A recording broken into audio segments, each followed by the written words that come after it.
Hello guys. तो आज हम बनाने वाले हैं मोमोज।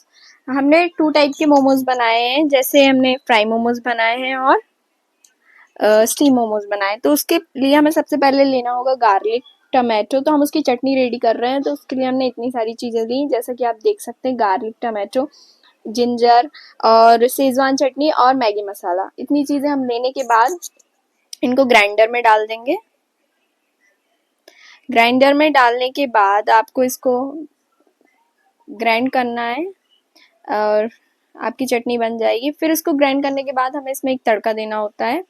जैसे कि मैंने इसमें अदरक डाला तो उसको भी ग्राइंड करके डाला। और इसमें सबसे मेन इंग्रेडिएंट होता है टमाटो। और हम शेजवान चटनी इसलिए डालते हैं, एक बहुत अच्छा फ्लेवर आता है जो उसके टेस्ट को एनहांस करता है। देन हमने ये डालने के बाद मैगी मसाला भी is the important thing to add this. बस इतनी ही चीज़ ऐड करनी है और आपकी चटनी जो होगी वो रेडी हो जाएगी। अगर आप चाहें तो थोड़ा सा रेड मिर्ची जैसे मैंने डाला है वो पाउडर डाल सकते हैं, और थोड़ा सॉल्ट तो इम्पोर्टेंट है ही। और हमने उसमें थोड़ा सा केचप भी डाला था। अगर आपको डालना हो तो आप डाल सकते हैं और अवॉइड करना हो तो अवॉइड कर सकते हैं। अब इसको हमें ग्राइंड करना है।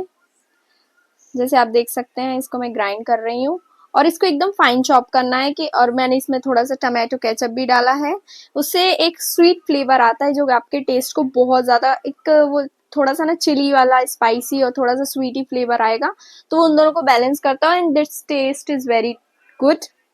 फिर उसको आपको एक कढ़ाई लेनी है, उसमें थोड़ा सा ऑयल डालना और ऑयल को बहुत अच्छा गर्म करना है, जिससे कि आप उसको जब आप उसको डालें ना चटनी को तो एकदम मस्त हो जाए। फिर उसके बाद ये करने के बाद मैंने उसमें पूरा उसमें डाल दिया था, थोड़ा सा पानी लेके अपना वो ग्राइंडर को वो करके उसमें डाल दिया। तो इससे आप चटनी को हम पकने देंगे। फिर मैंने उसके बाद अपनी वो मोमोज बनाने की तैयारी की थी। और ध्यान रखें, और अगर आपको कुछ ऐड करना है तो आप कर सकते हो, वैसे तो इसमें इतना सफिशिएंट है, बहुत अच्छी चटनी बनती है।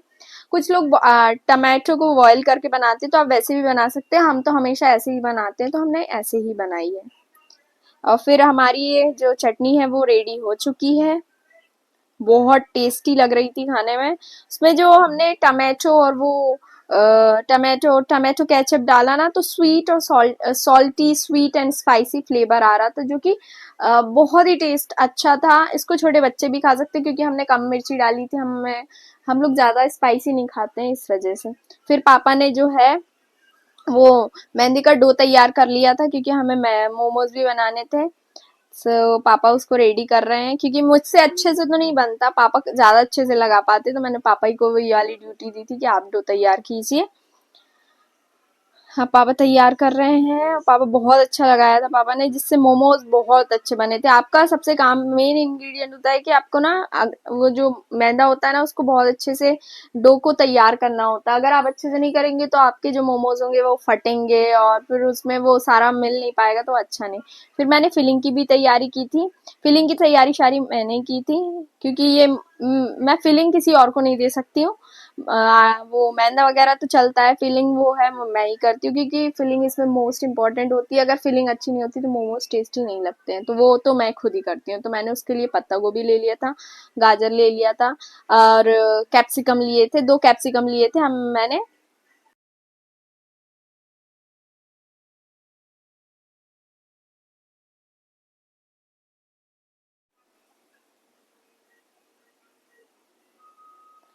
चटनी हमारी रेडी हो गई थी।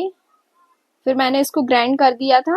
और क्योंकि ना थोड़ा अच्छा करा जाता है, जैसा आपको करना वैसा कर सकते हो, बट हम तो इसको ना मिक्सी में डाल देते तो बहुत अच्छे से ग्राइंड हो जाता है। तो फीलिंग जब हम डालते हैं ना मोमोज में तो फटती नहीं है, क्योंकि वो फाइन चॉप्ड होती है। फिर हमने इसमें न्यूट्रेला, क्योंकि हम वेज वाला बना रहे थे, तो हमने इसमें न्यूट्रेला सोया बरी बोलते हैं जिसको, वो डाला था। अगर नॉन वेज बनाते हैं तो हम फिर चिकन का कीमा बनाते हैं, देन उसके बाद हम उसमें डाल देते हैं। मतलब चिकन को भी हम ग्राइंड कर देते हैं, तो वो उसमें बहुत अच्छा टेस्ट करता है। बट हमारे पास हम वेज खाते हैं, मेरा भाई वेज खाता है, मैं नॉन वेज खा लेती हूँ, लेकिन मेरा भाई वेज खाता है, तो फिर हमें वेज ही बनाना पड़ता है ऑलमोस्ट घर में तो सारा।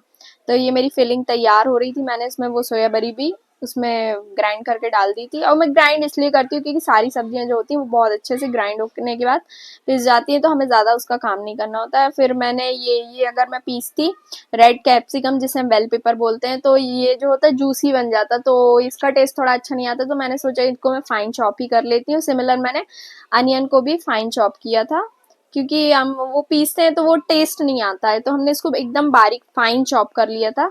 तो फिर मैंने उसको उसमें ऐड कर दिया। देख सकते हैं आप कितना अच्छे से फाइन चॉप कर रही हूँ मैं। फिर मैंने सिमिलर अनियन को भी ऐसे ही फाइन चॉप किया।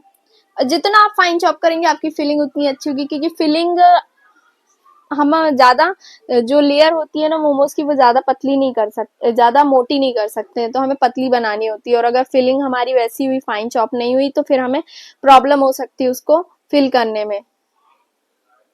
इसलिए हमें ये सारी चीज़ें एकदम फाइन चॉप करनी होती हैं। तो अनियन जैसे मैं काट रही हूँ, ये फाइन चॉप करना मैंने अपनी मम्मी से सीखा। मेरी मम्मी बहुत अच्छे से अनियन को फाइन चॉप करती हैं फाइनली। हमारी अनियन और ये सारा, तो भैया बोल रहा था इसमें पेरी पेरी मसाला डालो, तो मैंने पेरी पेरी मसाला भी डाला। वैसे आप ऑप्शनल है, आपका मन हो तो आप डाल सकते हैं अगर मिल जाए तो, और नहीं है तो फिर नहीं। और फिर मैंने इसमें थोड़ी सी शेजवान चटनी और जो बनाई चटनी थी वो डाली और उसको मिक्स करा, थोड़ा ऑरिगेनो, थोड़ा चिली फ्लेक्स, ये सारी चीजें तो आप तो ऐड कर सकते हैं, अच्छा टेस्ट आता है। और फीलिंग जो थी हमारी बहुत अच्छी। मेरे पास सोया सॉस खत्म हो रखा था इस टाइम पे, तो मैंने सोया सॉस इसमें नहीं डाला है, वरना आप सोया सॉस डालोगे तो आपकी फीलिंग एकदम सही बहुत ही टेस्टी हो जाती है। फिर उसके बाद मैंने मोमोज बना दिए। पापा मेरे को वो फिर वो उसकी लेयर बना बना के दे रहे थे, तो मैंने उसमें मोमोज को फिल किया। एंड 2 टाइप से हमने मोमोज बनाए थे, एक फ्राई मोमोज बनाए थे और एक स्टीम मोमोज बनाए थे। तो हमने दोनों मोमोज को मैं दोनों तरफ से बना रही हूँ, इधर पे स्टीम हो रहा है साइड में और उसके बाजू में मैं फ्राई भी करती जा रही हूँ, because I am multi talented. या और इसको पहले मैंने थोड़ा स्लो आंच में उसको स्लो फ्लेम में इसको फ्राई किया, देन मैंने थोड़ा फ्लेम को तेज कर दिया, तो मेरे ये गोल्डन ब्राउन हो गए। देन उनको मैंने उससे कढ़ाई से बाहर निकाल लिया। बहुत ही ज़्यादा टेस्टी लग रहे थे इनका। और पता है आप चाहें तो लोग ना पता है क्या करते हैं, उसकी जो सब्जी वो जो हमारा वेजीज होता है ना उसका पानी निकाल लेते हैं। पानी ना निकालें, अगर आप पानी नहीं निकालोगे तो आपके जो मोमोज होंगे बहुत ही ज़्यादा, निकाल लो थोड़ा बहुत बट ज़्यादा नहीं निकालना चाहिए, उससे आपके मोमोज बहुत ज़्यादा जूसी बनते हैं। देख सकते हैं कि कितने टेस्टी और डिलीशियस हमारे मोमोज रेडी हो चुके हैं। और ये चटनी के साथ तो भाई, इसमें मेयोनीज भी डालते हैं, हमने मेयोनीज बाद में ले ली थी, इसमें हमने दिखाई नहीं है। मेयोनीज के साथ भी और चटनी के साथ बहुत टेस्टी मोमोज लग रहे थे।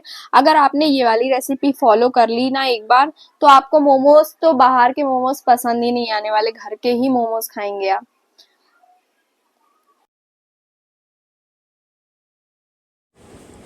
अगर आपको वीडियो पसंद आया हो तो डू या like and share and subscribe. Thank you.